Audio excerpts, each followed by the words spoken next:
wabarakatuh. Alhamdulillah wassalatu wassalamu ala Rasulillah wa ala alihi wa sahbihi wa mawalah wa la hawla wa la quwwata illa billahi wa ba'du. Alhamdulillah, di pagi menjelang siang ini kita bisa kembali duduk di Masjid Nidaul Ilmi dalam rangka kajian rutin setiap Rabu jam 10, dan pembahasan di hari ini kita akan membahas seputar mukaffirat minadz-dzunub, hal-hal yang bisa menghapuskan dosa-dosa.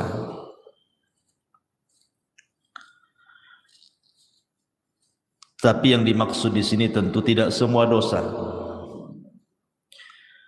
karena dosa itu terbagi menjadi 3.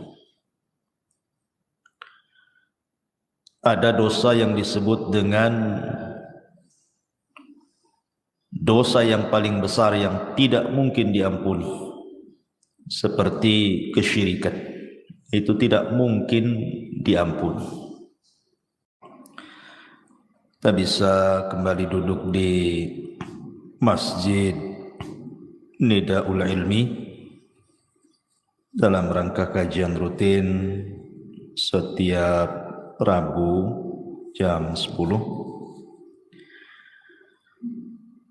dan pembahasan di hari ini kita akan membahas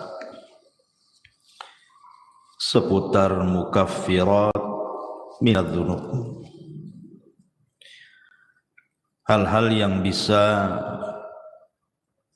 menghapuskan dosa-dosa.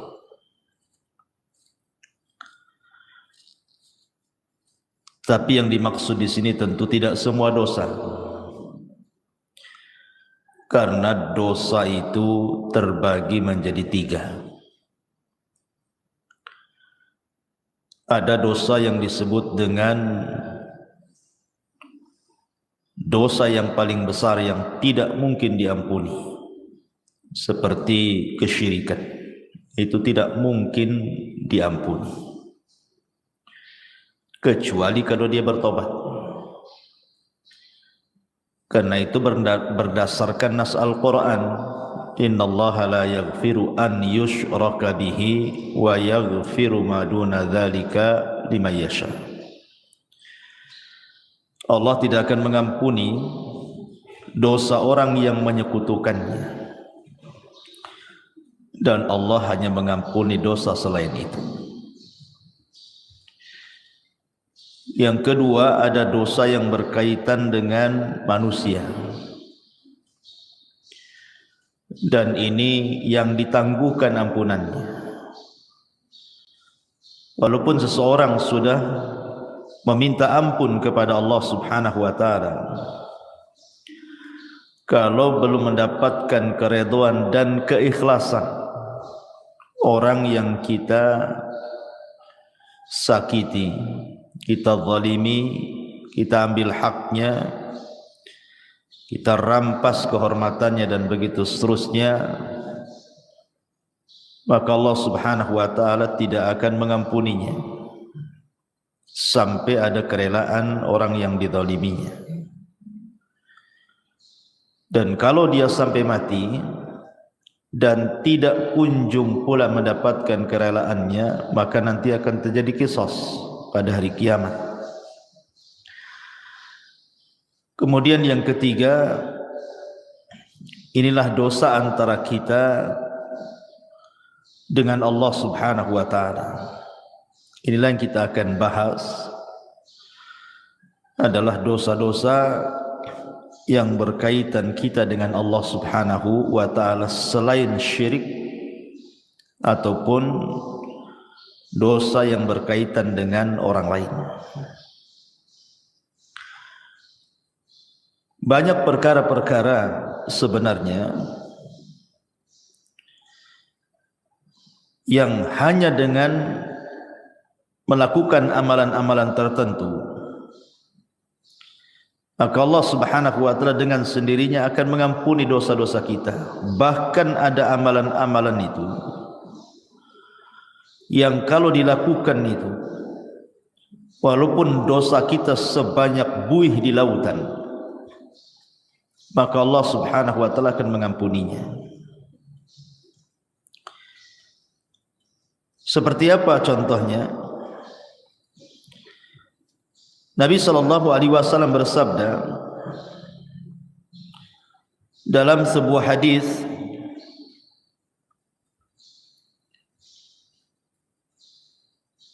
yang dikeluarkan oleh Imam Muslim dan yang lainnya, ketika menyebutkan riwayat tentang dosa-dosa yang akan diampuni walaupun dosa itu sebanyak buih di lautan. Kata Nabi sallallahu alaihi wasallam,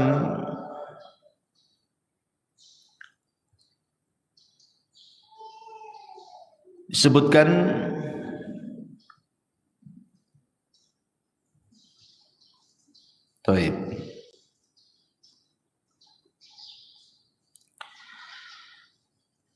dari Himran, dia mengatakan, falamma tawaddu'a Uthman qala wallahi la uhaddithannakum hadithan wallahi laula ayah fi kitabillahi ma haddathtukumuhu inni sami'tu Rasulullah sallallahu alaihi wasallam yaqul la yatawadda rajulun fayuhsinu wudu'ahu thumma yusalli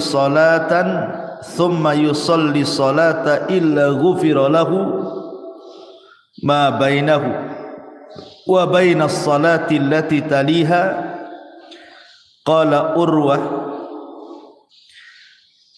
al-ayah innal ladzina yaktumuna ma anzalna minal bayyinati wal huda ila qaulihi al-la'inun, rawahu Muslim.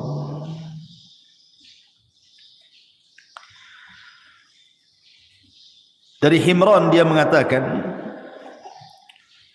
ketika Uthman ibn Affan radhiyallahu anhu, beliau melakukan wudu. Kemudian dia mengatakan, demi Allah, saya akan ceritakan kepada kalian sebuah hadis. Demi Allah, kalau bukan karena ayat dalam Al-Quran, tentu aku tidak akan ceritakan ini kepada kalian. Aku mendengar Nabi SAW bersabda, tidaklah seseorang berwudu, kemudian memperbaiki wudunya, kemudian salat, maksudnya salat 2 rakaat wudu, kecuali akan diampuni antara dia dan jarak salat dia yang akan dilakukan setelahnya. Maka Urwah mengatakan yang dimaksud ayat oleh Uthman itu adalah sesungguhnya orang-orang yang menyembunyikan apa yang kami turunkan dari keterangan-keterangan dan petunjuk sampai kepada perkataannya, merekalah orang-orang yang akan dilaknat oleh Allah Subhanahu wa ta'ala. Lihat bagaimana di sini Uthman ibn Affan radhiyallahu anhu menjelaskan bahwa wudu itu bisa menggugurkan dosa. Jadi tetesan-tetesan air wudu itu bisa menggugurkan dosa kita. Artinya bahwa hanya semata-mata kita wudu itu sudah diteteskan dosa-dosa kita lewat air wudu tadi. Bahkan Nabi SAW juga mengatakan dalam riwayat Muslim dari Abi Hurairah radhiyallahu anhu, man sabbahallaha fi duburi kulli salatin thalathan wa thalathin wa hamidallaha thalathan wa thalathin wa kabbarallaha thalathan wa thalathin fatilka tis'atan wa tis'un wa qama tamamul mi'ati la ilaha illallah wahdahu la syarika lah lahul mulk wa lahul hamdu wa huwa ala kulli syai'in qadir ghufirat khotoyahu wa in kanat mithla zabadil bahri. Jadi kalau seandainya wudu tadi Bu itu sudah menggugurkan dosa, semata-mata ibu wudu itu bisa menggugurkan dosa tuh dari air wudu itu. Kemudian ibu melaksanakan sholat wajib. Setelah sholat wajib itu kan ada zikir Bu. Lihat bagaimana keutamaan zikir ba'da sholat itu. Barang siapa yang bertasbih setiap selesai sholat 33 kali, maksudnya ucapan subhanallah, kemudian mengucapkan alhamdulillah 33 kali, kemudian mengucapkan takbir Allahu Akbar 33 kali, maka jumlahnya 99 kali, digenapkan dengan la ilaha illallah wahdahu la syarikalah lahul mulk wa lahul hamdu wa huwa ala kulli syai'in qadir, kecuali akan dihapuskan kesalahannya walaupun sebanyak buih di lautan. Jadi jangan pernah meremehkan zikir setelah sholat. Lihat bagaimana keutamaannya, luar biasa. Siapa yang bisa menghitung buih di lautan? Tidak ada. Tapi Nabi SAW mengatakan walaupun dosa kita seperti buih di lautan akan diampuni. Kemudian contoh yang lain dari Abu Hurairah radhiyallahu an, hadis ini disepakati Bukhari dan Muslim. Nabi SAW mengatakan man qala subhanallah wa bihamdi fi yaumin mi'ata marratin huttat khatayahu wa in kanat mithla zabadil bahri. Siapa yang melazimkan ucapan subhanallah wa bihamdi, kan mudah Bu ya, subhanallah wa bihamdi, sekali dengar saja hafal tuh. Fi yaumin mi'ata marrah, dalam satu hari itu 100 kali. Pamannya ibu bagilah, pagi berapa kali, siang berapa kali, sore berapa kali, malam berapa kali, pokoknya 100 kali dalam sehari. Tapi lihat pahalanya, maka akan dihapuskan kesalahannya walaupun seperti buih di lautan. Subhanallah, hanya mengucapkan subhanallah wa bihamdi 100 kali itu sudah menghapuskan kesalahan kita walaupun sejumlah buih di lautan. Atau contoh yang lainnya, hadis dari Abi Hurairah yang dikeluarkan oleh Imam An-Nasa'i dan Ibnu Hibban dalam sahihnya, man qala hina ya'wi ila firashihi la ilaha illallah wahdahu la syarika lah lahul mulk wa lahul hamdu wa huwa ala kulli syai'in qadir la haula wa la quwwata illa billahil aliyyil azim subhanallah walhamdulillah wa la ilaha illallah Allahu akbar ghufirat lahu dhunubuhu aw khatayahu wa in kanat mithla zabadil bahri. Siapa yang menuju pembaringannya sebelum tidur, maksudnya Bu, ibu baca la ilaha illallah wahdahu la syarikalah, tidak ada sembahan yang berhak disembah kecuali Allah, dialah semata yang tidak ada sekutu baginya. Lahul mulku wa lahul hamdu, baginya kerajaan, baginya pujian. wa huwa ala kulli syai'in qadir, dan dia atas segala sesuatu maha mampu. La haula wala quwata illa billahil aliyil azim, tidak ada daya dan kekuatan kecuali milik Allah yang maha tinggi lagi maha agung. Subhanallah, maha suci Allah. Walhamdulillah, segala puji hanya milik Allah. Wala ilaha illallah, tidak ada sembahan yang berhak disembah kecuali Allah. Wallahu akbar, dan Allah maha besar. Kecuali akan diampuni dosanya atau kesalahannya, walaupun kesalahan ibu itu sejumlah buih yang ada di lautan. Hanya membaca satu kali ini saja loh, sebelum tidur. La ilaha illallah wahdahu la syarikalah, lahul mulku wa lahul hamdu wa huwa ala kulli syai'in qadir. La haula wa la quwata illa billahil aliyil azim. Subhanallah walhamdulillah wa la ilaha illallah, Allahu akbar. Cukup menghapuskan kesalahan kita walaupun sejumlah buih yang ada di lautan. Subhanallah Bu ya. Lihat, sebenarnya amalan-amalan zikir seperti ini itu kan bisa kita lakukan, karena zikir itu bisa dilakukan anak kecil, bisa melakukannya, orang remaja bisa melakukannya, orang dewasa bisa melakukannya, orang tua bisa melakukannya, laki-laki bisa, perempuan bisa, kapanpun bisa. Tidak harus mengeluarkan modal, yang penting dihafal, dibaca.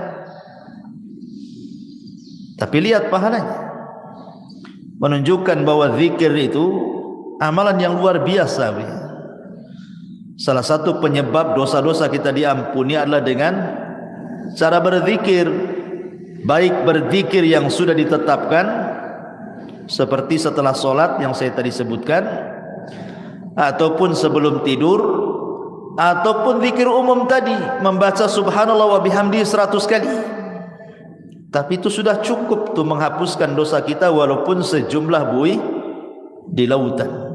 Luar biasa. Sebenarnya Islam itu mudah gitu ya, cuman kita saja yang kadang-kadang sulit untuk atau malas untuk melakukannya. Zikir kan beda Bu dengan sholat. Harus ke masjid kalau laki-laki, harus ada gerakan walaupun ibu di rumah. Zakat harus pakai harta, haji apalagi capek-capek. Zikirnya hanya ngomong saja. Itu saja kadang-kadang malas kita berzikir. Tapi kita akan sebutkan beberapa amalan yang bisa menghapuskan banyak dosa. Yang pertama, bersolawat. Bersolawat kepada Nabi sallallahu alaihi wasallam. Dari Anas radhiyallahu an, Nabi sallallahu alaihi wasallam bersabda, "Man shalla alayya salatan wahidatan sallallahu biha asyra salawatin wa khutta anhu biha asyra sayyiatin wa rafa'ahu Allahu biha asyra darajat." Barang siapa yang bersalawat kepadaku satu kali, kata Rasulullah, maka Rasul akan bersalawat 10 kali kepada kita, dan kesalahan kita akan dihapus sebanyak 10 kesalahan, dan kita akan diangkat dengan 10 tingkatan. Hanya bersalawat saja Bu. Allahumma salli ala Sayyidina Muhammad, hanya ngomong begitu, maka Allah akan utus malaikat membawa salawat kita menuju mana? Malaikat akan datang ke kuburan Nabi, kemudian akan memberitahukan kepada Nabi kita bahwa ada di antara umatmu yang bersalawat kepadamu, maka Rasul akan bersalawat 10 kali kepada kita. Subhanallah, apalah sulitnya bersalawat? Sambil jalan dari sini pulang, atau tadi dari rumah ke sini, Allahumma sholli ala Muhammad, kan gak ada susah. Biasakan. Kalau bisa setiap ibu kaget itu yang dibaca. Karena saya di masyarakat itu aneh-aneh, kalau orang kaget apa pula yang diomongkan tuh. Ya. Bahkan saya punya kawan tuh, kalau kaget bilang jangkrik. Kan sayang gitu. Kaget saja jangkrik katanya. Ya Allah kan. Apa susahnya Allahumma sholli ala Muhammad daripada jangkrik yang disebut? Ya, jadi salawat itu satu kali sudah menghapuskan 10 kesalahan dari kita, mengangkat lagi 10 derajat dari kita. Rasul pula bersalawat 10 kali kepada kita. Ini yang pertama. Yang kedua adalah al-istighfar. Astagfirullah, astagfirullah, kan itu Bu ya. Kan mudah itu istighfar, sambil sini jalan pulang itu kan bisa astagfirullah, astagfirullah gitu ya. Disebutkan dalam sebuah hadis Nabi SAW mengatakan, man lazimal istighfar ja'alallahu min kulli dzikin faraja. Siapa yang melazimkan baca istighfar, maka Allah akan jadikan kesulitannya lapang. Bahkan Allah Subhanahu wa taala berfirman, "Wa man ya'mal su'an aw yadhlim nafsah thumma yastaghfirillaha yajidillah ghafurar rahima." Siapa yang melakukan kesalahan dan mendolimi dirinya kemudian dia memperbanyak istighfar, maka Allah Subhanahu wa taala akan mengampuni dosanya, karena dia zat yang maha pengampun lagi maha penyayang. Dan lebih khusus lagi Rasul mengatakan, man istaghfarallaha fi duburi kulli salatin 3 marrat faqala astaghfirullah alladzi la ilaha illahu al-hayyul qayyum wa atubu ilaih ghufira lahu wa in kana qad farra minaz zahfi. Barang siapa yang mengucapkan astaghfirullah setiap selesai salat 3 kali saja, astaghfirullah alladzi la ilaha illahu al-hayyul qayyum wa atubu ilaih, maka Allah akan ampuni walaupun dia membawa dosa pernah lari dari pertempuran. Lari dari peperangan itu Bu, dosa besar. Enggak boleh orang lari dari peperangan itu, kecuali kalau musuhnya lebih banyak. Umpamanya lebih dari 3 orang, 1 melawan 3 orang, boleh lari. Tapi 1 melawan 2 orang enggak boleh lari, sebab kalau lari dosa besar. Walaupun dia punya dosa besar, lari dari pertempuran, kalau dia istighfar 3 kali setelah sholat, Allah akan ampuni dosanya. Luar biasa. Ini yang kedua. Yang ketiga, salawatul khams, salat 5 waktu. Dari Abu Hurairah radhiyallahu an, Nabi SAW bersabda yang dikeluarkan Imam Muslim, as-salawatul khamsu wal jum'ati ilal jum'ati kafaratun lima bainahunna ma lam taghshal kabair. Salat 5 waktu dan Jumat ke Jumat adalah kafarah bagi dosa-dosanya selama dia tidak menenggelamkan diri dengan dosa besar. Sekarang ini Bu, melakukan dosa kecil itu mudah sekali. Kalau dulu mungkinlah ya melakukan dosa kecil tetapi agak sulit gitu ya. Tapi kalau sekarang ini hampir tiap hari kita melakukan dosa kecil Bu, karena setiap kita ini punya handphone masalahnya. Terkadang di handphone itu kan nengok YouTube, nengok Facebook, nengok TikTok, ya kan, atau apalah gitu ya. Terkadang nengok aurat di situ, entah laki-laki entah perempuan, ya, yang di iklan-iklan lewat gitu kan. Kadang-kadang yang lewat di iklan itu kan nggak pakai jilbab juga tuh. Kadang-kadang ada yang lagi sepak bola gitu kan, di atas lutut celananya itu kan aurat laki-laki. Kadang terlihat laki-laki, terlihat aurat perempuan hampir setiap hari, entah di iklan entah di apa gitu kan. Itu kan termasuk dosa kecil. Maka kalau seseorang kemudian melanggengkan solat 5 waktu, maka solat dari zuhur ke asar, asar ke maghrib, maghrib ke isya, isya ke subuh, subuh ke zuhur, itu di antara selang waktu solat wajib ke wajib berikutnya itu menghapuskan dosa. Bahkan di zaman Nabi ada seorang anak muda itu berkhalwat dengan seorang perempuan, tapi tidak melakukan zina, maksudnya zina benaran. Hanya mungkin ya pegang-pegang, peluk-peluk, cium-cium gitu saja kan, tapi tidak sampai zina besar. Tapi di mata para sahabat, dosa yang seperti itu sudah dianggap dosa besar itu. Nyesel dia. Datang dia kepada Nabi. Rasul, saya sudah melakukan dosa besar, katanya. Kenapa? Kata Rasul, tadi saya berkhalwat dengan seorang perempuan begini, tapi tidak sampai melakukan zina besar. Hanya berkhalwat saja. Kata Nabi SAW, hal sallaital asra ma'iya jama'atan. Apakah tadi engkau solat asar bersamaku jamaah? Kata anak muda ini, ya wahai Rasul. Apa kata Rasul? Idhab faqad ghafarallahu lah. Pergi kamu, Allah sudah ampuni dosamu. Kenapa? Karena Allah mengatakan innal hasanat yudhibna sayyi'at, bahwa kebaikan-kebaikan itu bisa menghapuskan keburukan. Taib. Selanjutnya apa lagi? Sedekah. Dalam sebuah hadis yang dikeluarkan ataupun dari sahabat Hudzaifah bin Yaman, ketika Umar bin Khattab radhiyallahu an menanyakan kepada Hudzaifah soal fitnah yang akan terjadi di akhir zaman, maka kemudian adalah yang kemudian Hudzaifah bin Yaman mengatakan, ana sami'tuhu yaqul, aku mendengar Nabi SAW bersabda, kata Hudzaifah, fitnatur rajuli fi ahlihi wa malihi wa jarihi tukaffiruha as-salatu was-siyamu was-sadaqah.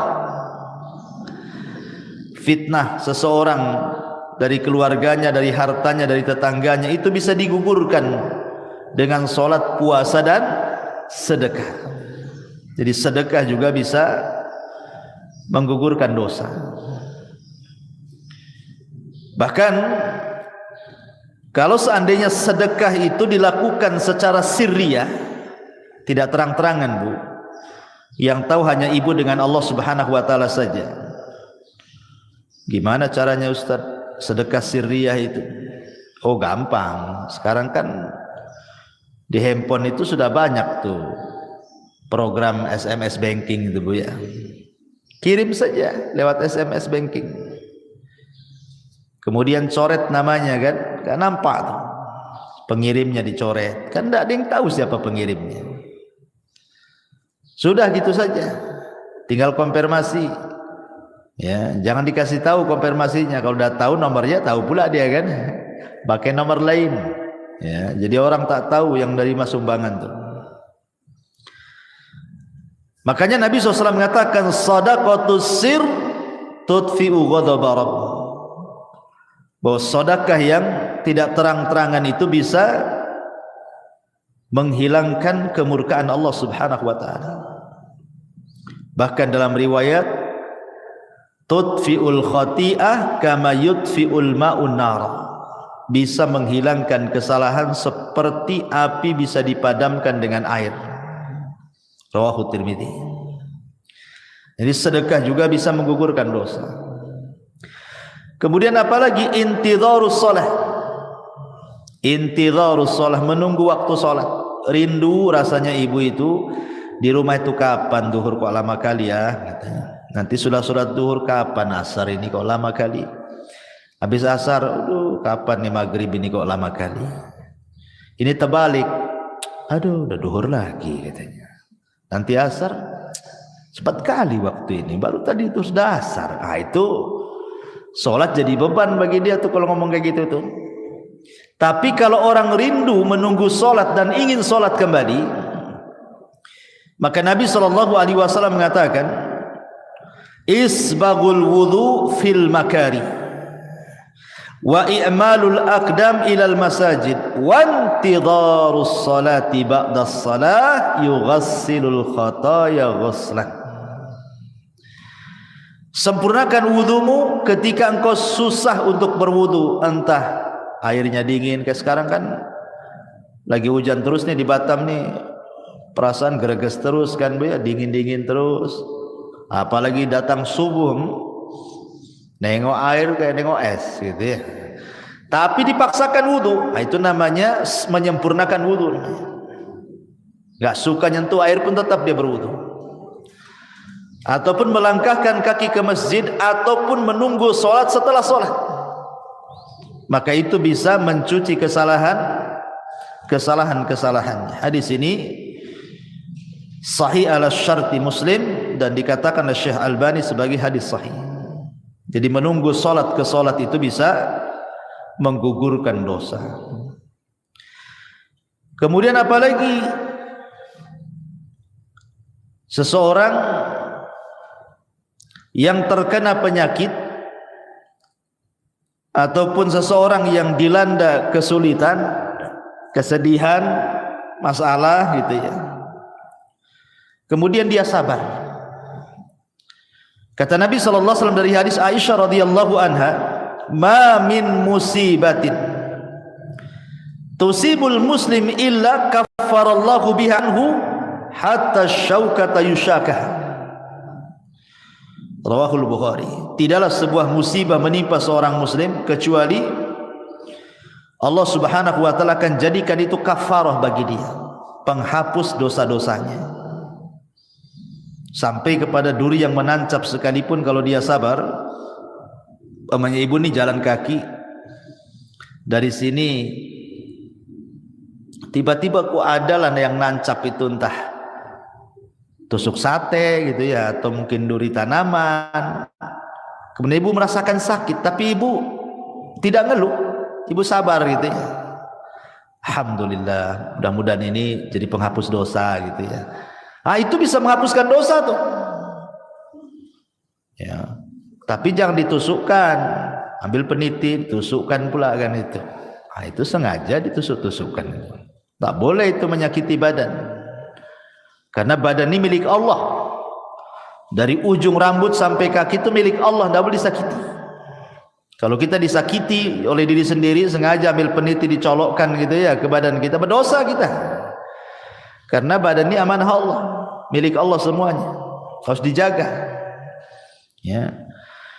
Kemudian juga mengucapkan alhamdulillah setelah makan, Bu. Ibu makan nih, makan apa saja, entah makan nasi, entah makan bakso, entah makan mie, entah makan apa sajalah ya. Yang penting setelah makan ibu mengucapkan alhamdulillah. Man akala ta'aman thumma qala alhamdulillah. Barang siapa yang mengucapkan alhamdulillah setelah dia makan, maka ghufira lahu ma taqaddama min dzambi wa ma ta'akhkhar. Dia akan dihapuskan dosa-dosanya yang telah dan yang berlalu. Subhanallah. Hanya mengucapkan alhamdulillah saja habis makan, Bu, itu sudah bisa menghapuskan dosa, kan luar biasa. Apalah susahnya alhamdulillah habis makan ya.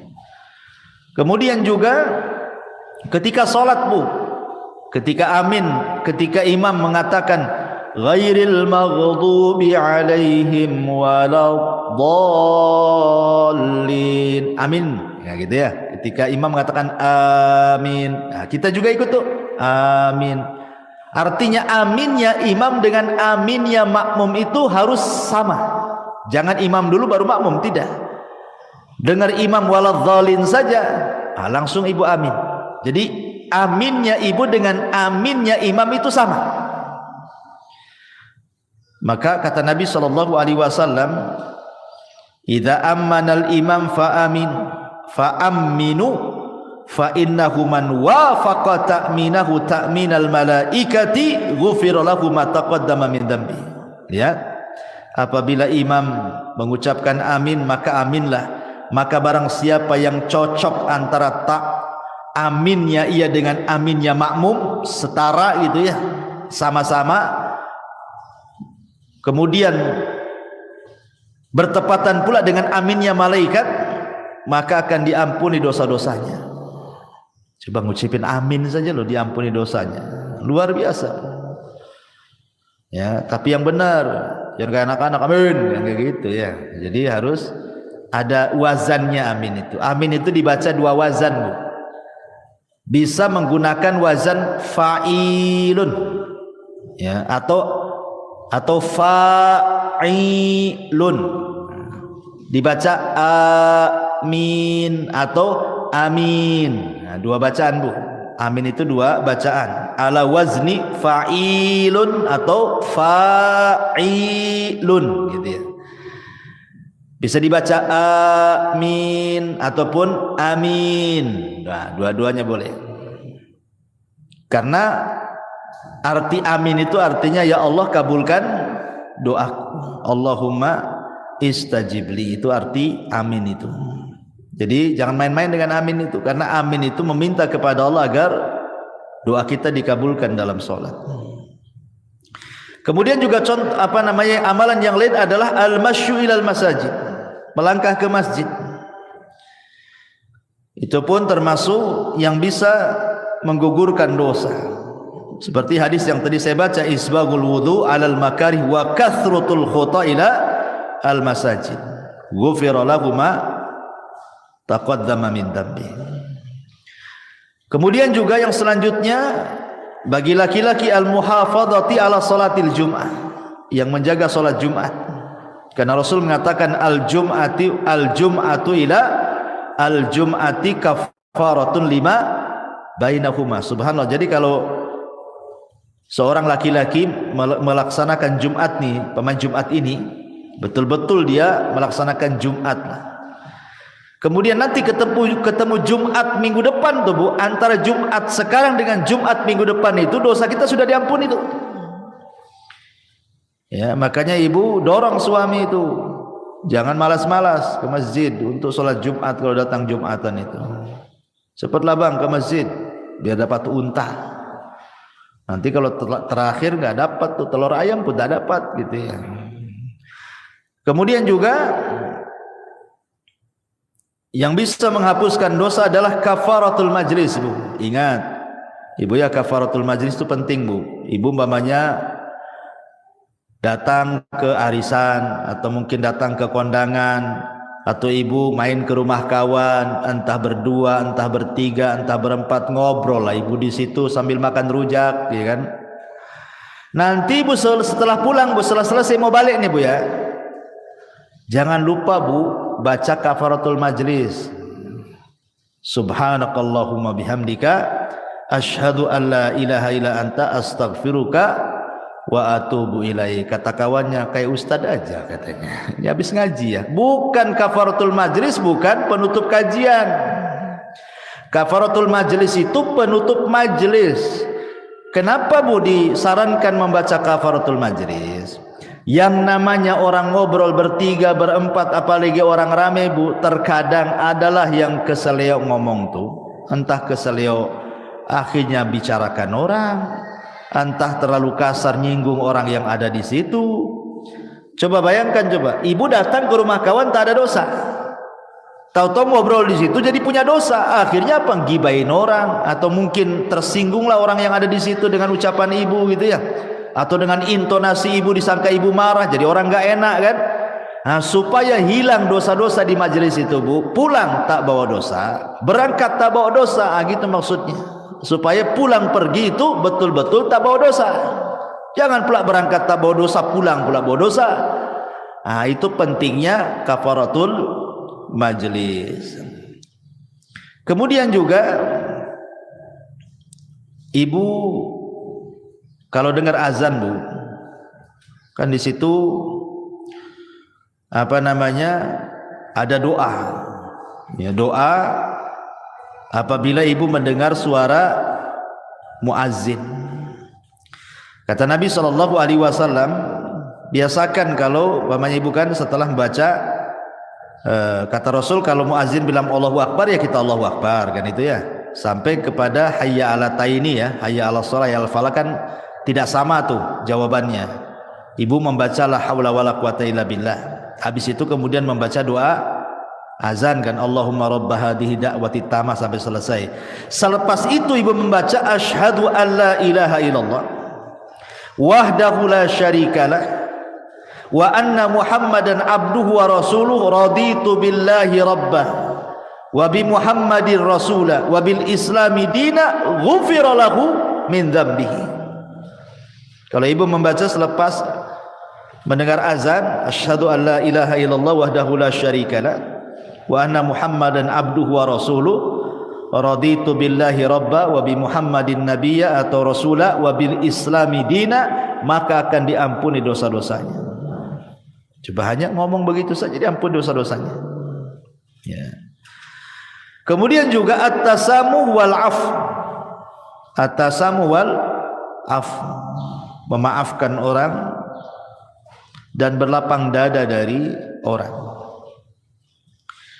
Karena dalam sebuah ayat surah Al-Imran ayat 133 sampai 134 Allah mengatakan, wasari'u ila maghfiratin min rabbikum wa jannatin arduhas samawati wal ardu uiddat lil muttaqin.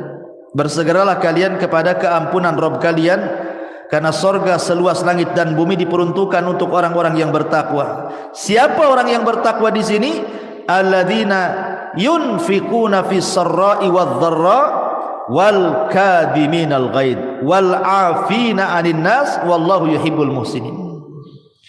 Orang yang bertakwa yang disediakan sorga seluas langit dan bumi itu, yang akan mendapatkan ampunan itu adalah orang-orang yang berinfak baik dalam kondisi senang ataupun susah, dan orang-orang yang menahan emosi dan mudah memaafkan manusia.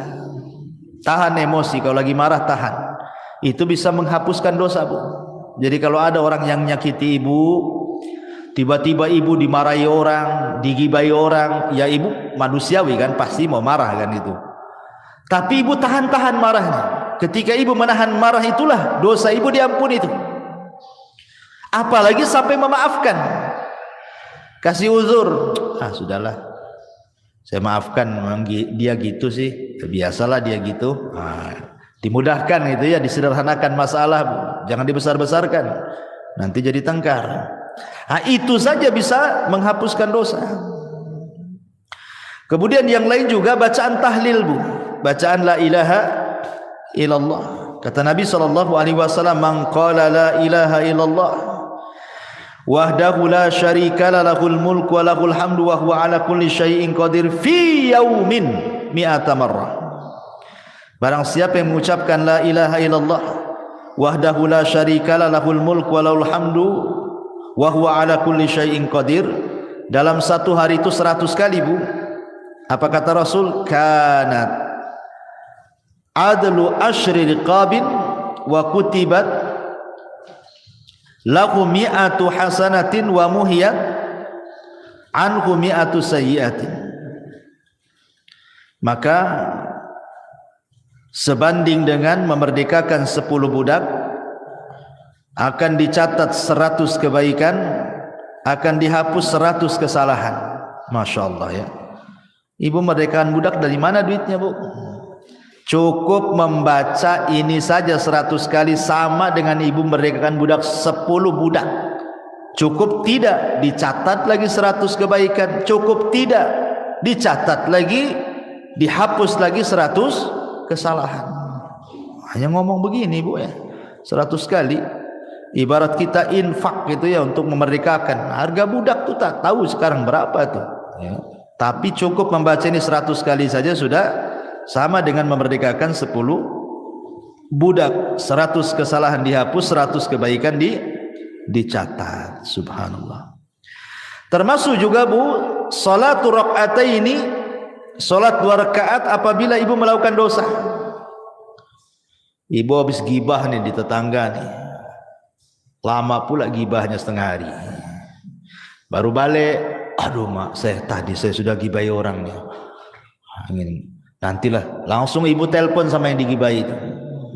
Saya minta maaf loh, tadi saya yang gibai anti loh, minta maaf ya. Habis itu ngomong sama kawan-kawan yang satu majelis tuh, saya nggak ikut-ikut loh katanya. Nah, ibu langsung sholat 2 rakaat tuh, sholat tobat namanya ya. Maka kata Nabi SAW, ma min abdin aznaba dzamban fayuhsinu tuhur thumma yaqumu fayusalli rak'ataini thumma yastaghfirullah illa ghufirallah. Tidaklah seorang hamba melakukan dosa kemudian dia memperbaiki wudu, kemudian dia salat 2 rakaat salat taubat, bertobat kepada Allah, kecuali Allah akan ampuni itu dosa-dosanya ya. Kemudian juga yang bisa menghapuskan dosa adalah ittiba'us sayyi'ah al-hasanah, ikuti yang buruk dengan yang baik. Jadi kalau seandainya satu hari ini kita melakukan keburukan, maka buatlah satu hari ini juga melakukan kebaikan. Boleh jadi mungkin satu hari ini ibu tidak sadar marahi orang.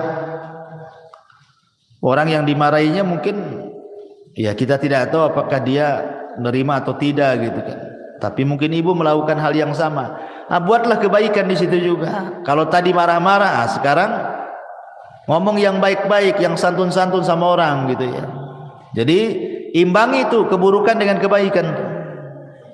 Sebagaimana yang sering saya katakan, kalau ibu melakukan dosa yang tidak terang-terangan dalam satu hari ini 2 kali, maka lakukan juga amalan yang baik yang tidak terang-terangan 2 kali juga, supaya bisa menghapus kesalahan tadi. Karena Rasul yang mengatakan wa atbi'is sayyi'atal hasanata tamhuha, ikutilah yang buruk dengan yang baik. Yang baik itu pasti mengalahkan yang buruk. Innal hasanat yudhibnas sayyi'at, karena kebaikan itu bisa menghilangkan keburukan.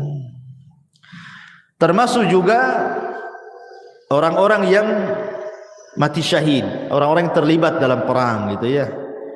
Karena Rasul yang mengatakan Allah akan mengampuni dosa orang yang mati syahid apapun dosanya kecuali utang, kecuali kalau dia punya utang lain, kata Rasul.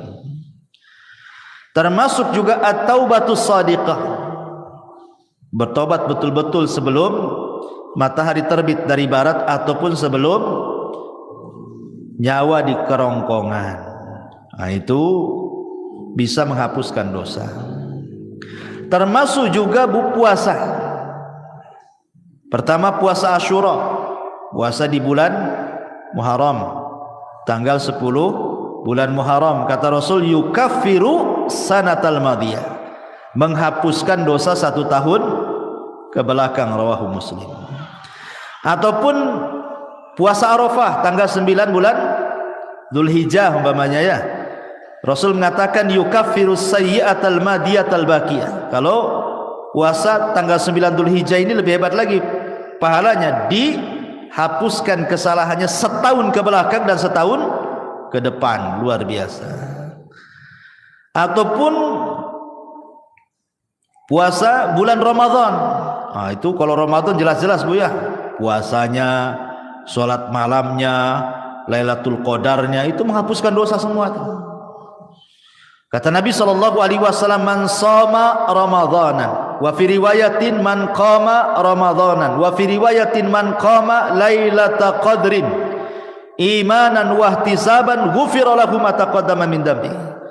Barang siapa yang puasa di bulan Ramadan, dalam riwayat barang siapa yang salat malam di bulan Ramadan, dalam riwayat yang lain barang siapa yang mendirikan Lailatul Qadar penuh iman dan mengharap pahala, maka Allah akan ampuni dosa-dosanya. Ini juga perkara-perkara yang bisa menghapuskan dosa, termasuk haji dan umroh kalau ibu punya uang.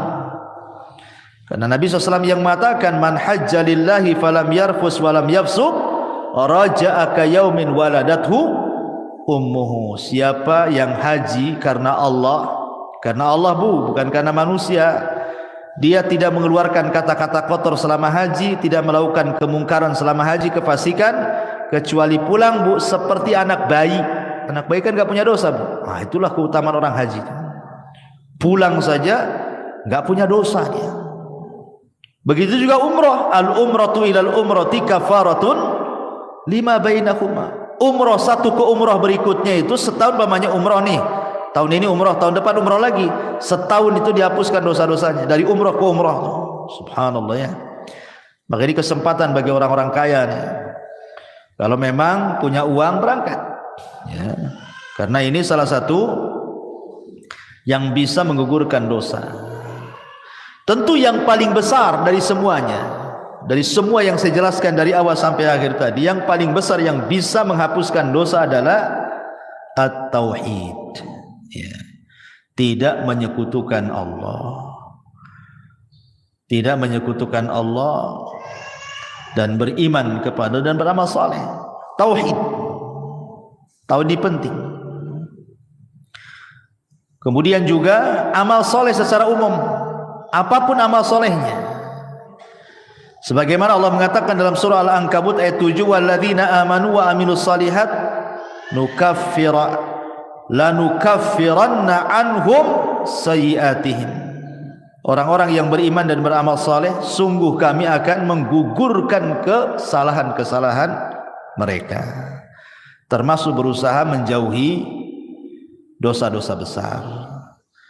Dalam surah An-Nisa 31 Allah mengatakan in tajtanibu kabaira ma tunhauna anhu nukaffiru ankum sayyi'atikum.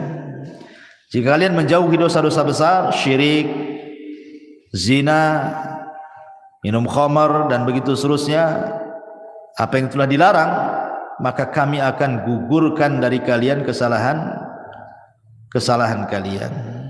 Termasuk juga berusaha menjadi orang yang takwa, menjalankan perintah, menjauhi larangan, gitu ya. Karena Allah mengatakan wa man yattaqillaha yukaffir anhu sayyi'atihi, barang siapa yang bertakwa kepada Allah maka Allah akan hapuskan dosa-dosanya. Dan juga penting taubah as-sadiqah, betul-betul bertobat dengan tobat yang jujur.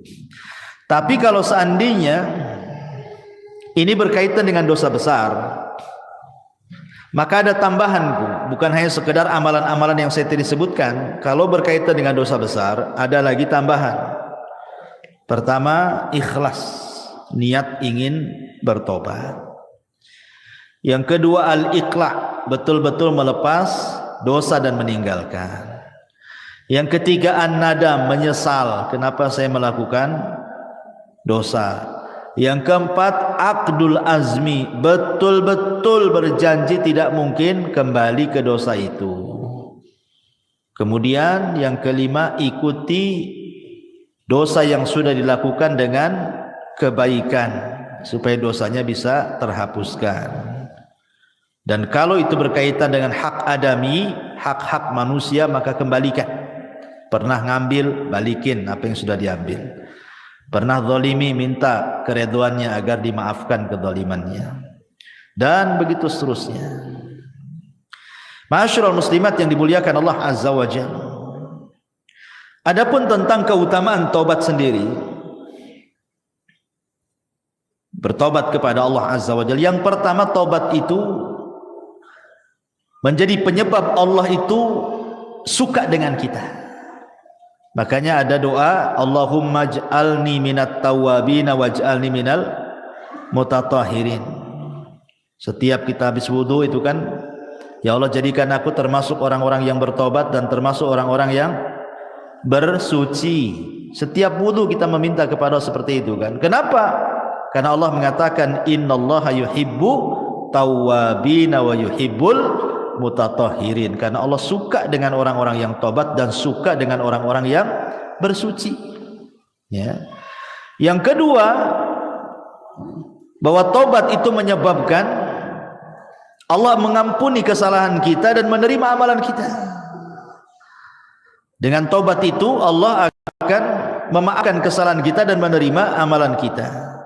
Yang ketiga, dengan tobat itu kita diselamatkan dari neraka dan dimasukkan ke dalam surga, dan itulah keberuntungan yang sebenarnya. Faman zuhziha 'anil nar wa udkhilal jannah faqad faz. Siapa yang dikeluarkan dari neraka dan dimasukkan ke dalam surga, itulah keberuntungan yang sesungguhnya. Termasuk penyebab seseorang mendapatkan rahmatnya. Orang yang suka tobat itu, maka akan datang rahmat Allah.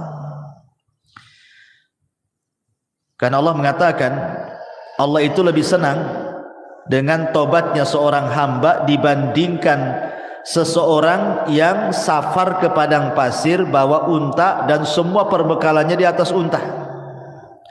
Ketika dia tidur, minggat pula lah unta itu karena nggak diikat. Akhirnya orang ini temenung, matilah aku di padang pasir ini, tak ada minum, tak ada makan, tak ada unta katanya kan. Akhirnya dia cari sana sini nggak ketemu, sudah pasrah dia mau mati di padang pasir. Akhirnya dia pun tertidur. Ketika terbangun, untanya pula depan mukanya. Apa nggak senang, Bu? Tapi Rasul mengatakan Allah lebih senang kepada hamba yang bertobat dibandingkan orang ini yang mendapatkan unta dan perbekalannya. Kenapa? Karena Allah itu akan mencurahkan rahmatnya kepada orang yang bertobat. Termasuk tobat juga adalah sebab mendapatkan pahala besar, dan termasuk tobat juga adalah mendapatkan banyak kebaikan setelah keburukan yang dilakukannya. Baik, ma'asyiral muslimat yang dimuliakan Allah Subhanahu wa taala, intinya bahwa seorang hamba itu tidak boleh bosan untuk mencari rahmat Allah Subhanahu wa taala. Karena walaupun malaikat itu hamba yang tidak pernah bermaksiat kan, Bu. Tapi Adam itu adalah makhluk yang bermaksiat. Tetapi Allah Subhanahu wa taala muliakan Adam dibandingkan malaikat kan, Bu. Adam bermaksiat, kemudian bertobat. Malaikat bertobat terus, tak pernah maksiat. Tapi Allah muliakan Adam. Kenapa? Perhatikan hadis Nabi sallallahu alaihi wasallam. Kata Nabi sallallahu alaihi wasallam, "Walladzi nafsi biyadi, law lam tudhnibu la dhahaballahu bikum wa la jaa biqaumin yudhnibun fayastaghfirunallaha fayaghfiru lahum." Demi zat yang jiwaku di tangannya, kata Rasul, seandainya kalian tidak melakukan dosa seperti malaikat, anggaplah kalian seperti malaikat, tidak punya dosa, tidak pernah melakukan dosa, tentu Allah akan binasakan kalian semua, dan akan didatangkan sebuah kaum yang berdosa kemudian minta ampun kepada Allah, Allah pun ampuni dia. Kenapa? Karena Allah suka dengan orang yang bertobat. Lah macam mana orang bertobat kalau tak punya dosa? Kan bertobat tuh karena punya dosa, kemudian dia bertobat. Allah suka tuh dengan orang yang bertobat.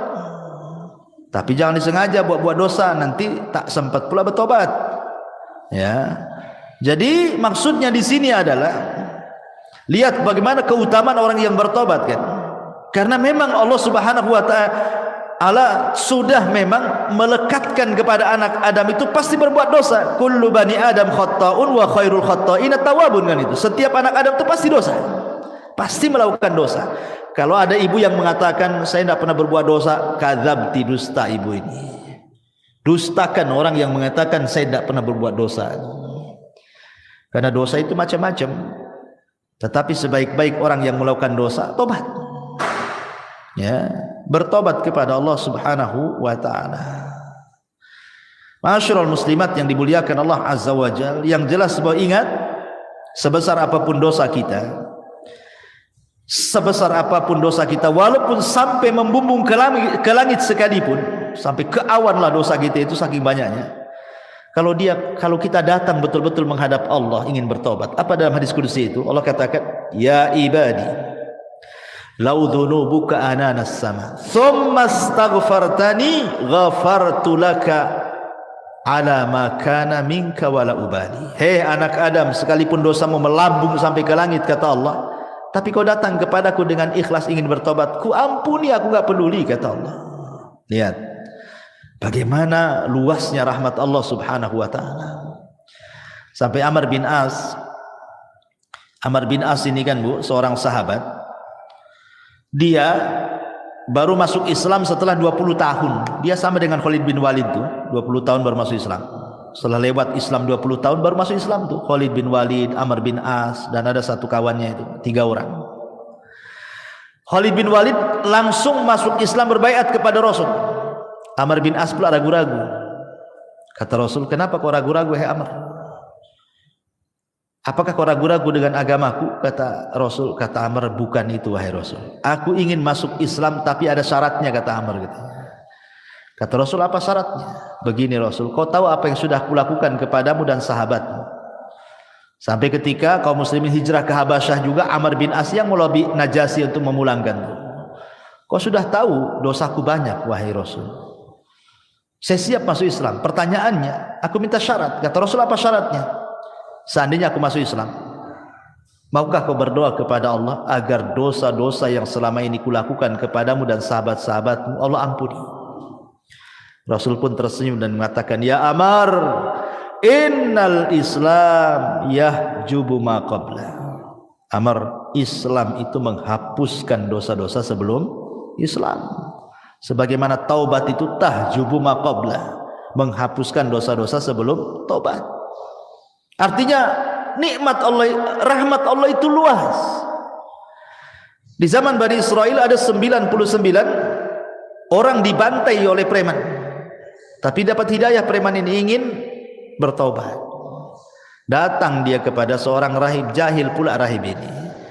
Rahib, Pak Pendeta, saya ingin masuk bertobat nih. Saya sudah membunuh 99 jiwa nih. Macam mana cara nebusnya nih? Kata pendeta itu, oh nggak bisa, kau dosamu udah banyak. Satu orang kau bunuh saja besar, 99 pula kau bunuh. Tak bisa, nggak ada tobat bagimu. Marah dia, dibantai pula tuh si rahib itu. Genaplah 100 jiwa dia bantai. Tapi dia tidak putus asa ingin bertobat. Ketemulah seorang alim, memang ahli ilmu gitu ya, bertanya, ada nggak tobat? Saya sudah membunuh 100 jiwa, yang terakhir seorang rahib ku bantai gitu. Akhirnya kata sang alim nih, ada, tapi kau harus datang ke perkampungan. Kampung itu semua orang alim, orang soleh, orang baik. Kau gabunglah dengan mereka. Mudah-mudahan Allah berikan rahmat kau di sana. Menunjukkan apa? Lingkungan itu mempengaruhi tobat. Ya, berangkat dia di tengah jalan, entah berantah, mati pula dia, entah jatuh, entah apa, mati dia. Belum sampai ke kampung yang dituju. Datang malaikat azab mau ngambil ruhnya. Dia pantas masuk neraka katanya. Datang pula malaikat rahmat, bukan, dia ahli sorga karena sudah ada niat tobat. Kata malaikat azab, tidak bisa, dia sudah membunuh 100 jiwa, yang terakhir tuh pendeta dibunuh dia katanya. Akhirnya rebutanlah ruhnya malaikat azab dan rahmat ini. Akhirnya Allah mengutus apa? Malaikat hakim. Kata malaikat hakim pemutus ini, tunggu dulu, jangan diputuskan apakah dia termasuk ahli nar atau ahli jannah katanya. Kita ukur dulu antara kematian dia, jaraknya dengan kampung yang dituju, dengan kematian dia kepada orang yang bertanya. Kalau dekat kepada yang bertanya, masukkan dia ke neraka. Kalau dekat ke kampung yang dituju, masukkan dia ke sorga. Sebenarnya disebutkan dalam riwayat itu, dia itu baru keluar dari orang yang bertanya. Artinya desa yang dituju masih jauh itu sebenarnya. Tapi karena Allah luas rahmatnya, dilipatlah bumi itu sama Allah. Akhirnya didekatkan ke kampung itu. Padahal sebenarnya dekat ke yang ditanya karena baru keluar dari orang yang bertanya itu. Tapi karena rahmat Allah itu luas, dilipat bumi sama Allah, didekatkan ke kampung yang akan dituju bertobat.